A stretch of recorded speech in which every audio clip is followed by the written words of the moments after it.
अच्छा, कुशीनगर से आप आए हैं। जी जी। चलिए, क्या बोलेंगे 2022 के चुनाव के बारे में? देखिए सर जी, 2022 के बारे में तो बहुत कुछ बोलना चाह रहे हैं, लेकिन जैसे बीजेपी वालों ने कहा कि महंगाई के वार 100 पार, हम जैसे भोले भाले जनताओं को उसने इस तरह से चकमा पढ़ाया कि महंगाई का वार 100 पार। इस चीज़ को हमने नहीं समझ पाया, पूरे भारतवर्ष के लोगों ने इस चीज़ को नहीं समझ पाया कि महंगाई के वार 100 पार कैसे हुआ। आज मोदी जी ने जो कहा वो करके दिखाया। मोदी जी अच्छे नेता हैं, बहुत अच्छे नेता हैं।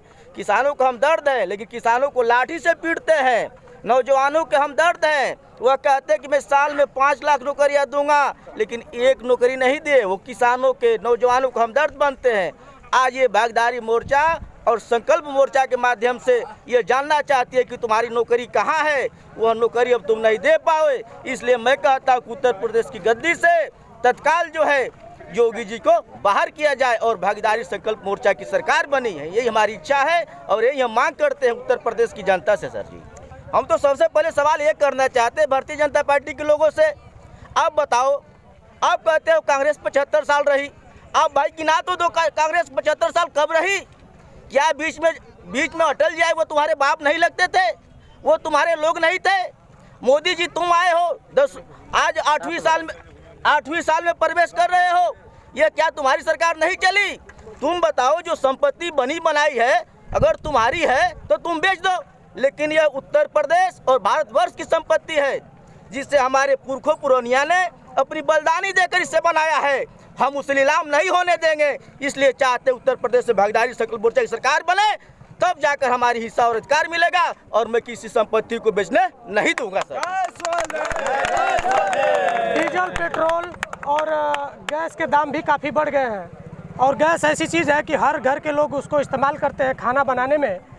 तो 2022 में सरकार अगर बदलती है तो आप क्या उम्मीद करेंगे उस सरकार से? हम उम्मीद वही करेंगे कि 350 रुपये का जब गैस सिलेंडर मिलता था तो लाइन लगती थी। यह मैं मानने के लिए तैयार हूँ, क्योंकि भारतवर्ष उस समय अपने सीढ़ियों पर चढ़ रहा था और चढ़ने में एक पैसा बीजेपी के लोगों ने सहयोग नहीं किया है तो कांग्रेस ने किया है। लेकिन हम यह कहते हैं कि तुमने कहा कि हम फ्री में गैस सिलेंडर देंगे, फ्री में चूल्हा देंगे, लेकिन आप बता दो, हम ये जानना चाहते हैं बीजेपी के लोगों से, आपने फ्री में दिया तो क्या दिया? फ्री में आपने दिया तो सिर्फ आपने बेरोजगार दिया, आपने फ्री में दिया तो महंगाई दिया, आपने फ्री में दिया तो बहुत ऐसी चीज़ें हैं, आपने सब कुछ फ्री में दिया, लेकिन मुझे वो चीज़ फ्री में नहीं चाहिए। आप बता दीजिए, अभी हमारे यहाँ कुशीनगर आए थे और कुशीनगर कहे अब रोजगार का अवसर बढ़ा। कैसे बढ़ा भाई रोजगार का अवसर? आप बनी बनाई चीज़ समाजवादी पार्टी की आप नींव रख दिए, आप उसका उद्घाटन कर दिए, उसे चला दिए। हम कैसे मान लें आपकी है? कैसे आप रोजगार बढ़ाएंगे? रोजगार का जरिया होना चाहिए सर जी। रोजगार का जब जरिया होगा उस समय से जो है आप रोजगार में आएंगे। आपने रोजगार का जरिया नहीं खोला, आपने सिर्फ महंगाई की जरिया खोला। आप अभी देखिए, चौहान जी का बयान आया था, शिवराज चौहान जी का जो मुख्यमंत्री है, उनका बयान आया तो है गरीब तुम सिर्फ पी कर पड़े रहो। ये कैसे नेता है सर जी? गरीब पीने के लिए है। कोरोना काल आता है तो सबसे पहले शराब भट्टी खोल दी जाती है। क्यों खोल दी जाती है? गरीब पिएगा, अपना हक अधिकार नहीं जानेगा, और जब पी कर पड़ा रहेगा तो कोई विरोध नहीं करेगा, और विरोध नहीं करेगा तो भारतीय जनता पार्टी की चानी होगी, और इस चानी को हम लोग चमकने नहीं देंगे, उसे कोयला बनाने का काम करेंगे भागीदारी संकल्प मोर्चा के माध्यम से। सर जी, ये बताना चाहते हैं। आज सरसों का तेल 200 रुपये लीटर मिलता है, इससे आम लोगों को कितना प्रभाव पड़ा है? बहुत प्रभाव पड़ा है। देखिए, 200 रुपया सरसों का। सबसे पहले अपना नाम बताइए और कहाँ से? राजभर कुशीनगर से हूँ। आज 200 रुपया लीटर सरसों का तेल है।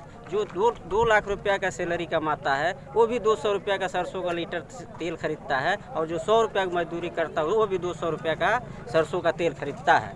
अगर 2 लाख कमाने वाले के लिए 200 का सरसों का तेल लेगा, उसके सेहत पर कोई असर नहीं पड़ेगा। अगर दिहाड़ी करने वाला, मजदूर करने वाला व्यक्ति 200 रुपया सरसों का तेल लेगा तो उसके परिवार में रोजी रोजगार नहीं है, भोजन नहीं चल पाएगा। सर जी, आज के तारीख में हमारे यहाँ नरेंद्र मोदी आए थे पिछले महीने में, पूरे कुशीनगर के लोगों को, यहाँ तक कि गांव के जो सहायिका है, गांव के जो रसोइया है, उनके ऊपर प्रेशर बनाया गया था बीजेपी के सरकार के लोगों द्वारा कि आपको 10 लोग 5 लोग नहीं लेके आएंगी तो आपको सस्पेंड कर दिया जाएगा। इससे सरकार तानाशाही काम कर रही है। चलिए, इनकी मांग जायज़ है।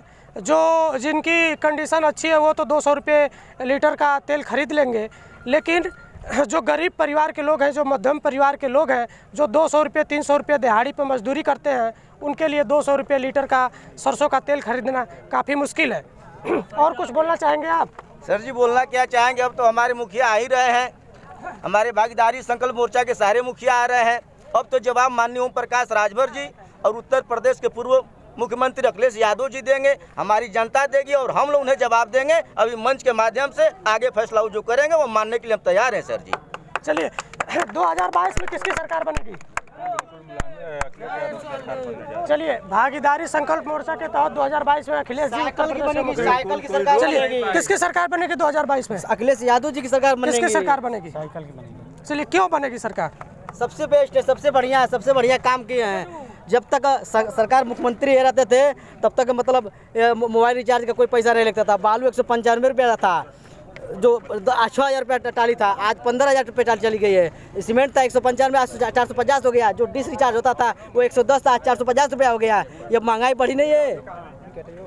महंगाई बढ़ने के कारण उनकी नई सरकार बनेगी। बीजेपी को हम लोग हटाएंगे, प्रदेश बचाएंगे, साइकिल की सरकार बनाएंगे।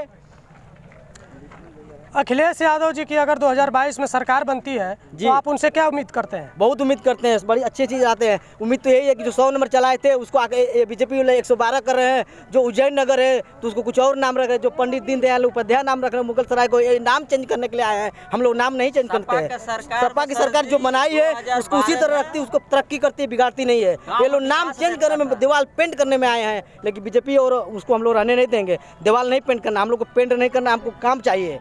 सपा की सरकार आदमी काम देती है, आदमी को भुखमरी नहीं देती है। ये लोग आकर आए हैं, आज बोले हैं कि गैस उज्ज्वल गैस तो हम लोग फ्री दिए, फ्री नहीं दिए। जो महानगरों में कनेक्शन पाइप का बिड़ा दिए हैं, जो सिलेंडर कटने वाले थे वो आज जनता में देकर फ्री और सब्सिडी के तौर पर पैसा काट लिए हैं। गरीबों को चुतिया बना रहे हैं।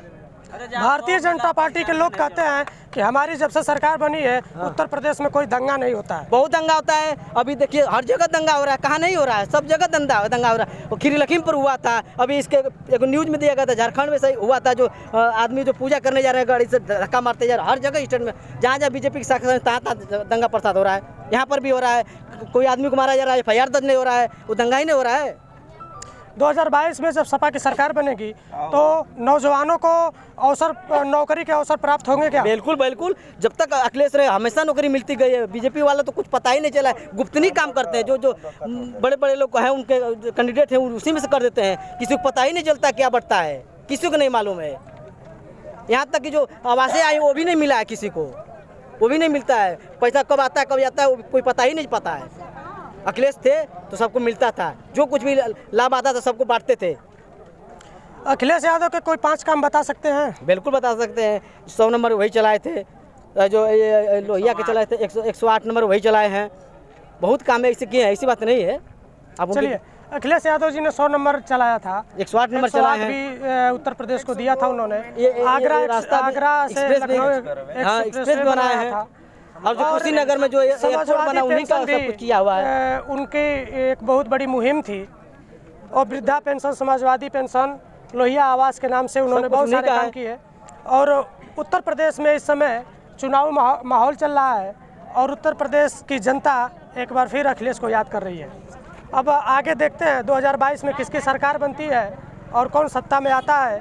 भाजपा कहती है कि फिर हमारी सरकार बनेगी, समाजवादी पार्टी के लोग कहते हैं कि समाजवादी पार्टी की सरकार बनेगी।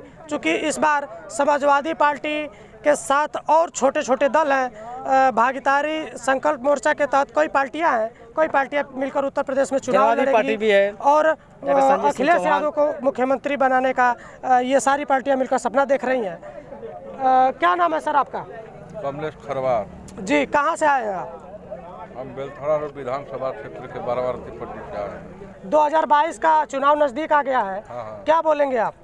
नज़दीक आ गया है तो लोग जनता इंतजार कर रही है अखिलेश का। जी, जी क्यों अखिलेश का इंतजार कर रही है, कोई कारण बताएंगे? हाँ, वो चूँकि विदेश के पढ़े हुए हैं और वो टेक्निकल के जानकार हैं। उन्होंने विदेशी जो व्यवस्था थी कि रोड पर लोग मर जाते थे, उनको कोई पूछता नहीं था, उनके विषय में गहराई से सोचकर उनके सुविधा के लिए हॉस्पिटल के लिए 108 नंबर दिए। सबसे बड़ी उपलब्धि ये है। गरीब का बेटा था, अरे गरीब के घर की महिलाएं थीं, पैसे के अभाव में हॉस्पिटल नहीं पहुंच पाती थी, जो मौके पर दम तोड़ देती थी, उसके लिए 108 नंबर चलवाए, जिस पर जो है लोग जाकर हॉस्पिटल में अपना बच्चा जो सिस्टम होता है महिलाओं का होता चला रहा है। भाजपा वाले ये आरोप लगाते हैं समाजवादी पार्टी पर कि जब सपा की सरकार उत्तर प्रदेश में थी उस समय जंगल राज अपने चरम सीमा पर था। नहीं, क्या इनके राज्य में थाना और तहसील सब बंद हो गया है? इनके ज़माने में तो और घुसखोरी हो गई है। क्या लेखपाल और ये ग्राम पंचायत अधिकारी जो जात का सेक्रेटरी होते हैं, क्या वो 20 रुपया आज भी नहीं ले रहे हैं इंतखाब देने, अरे ये नकल देने का परिवार का? कहाँ थाना में अपराध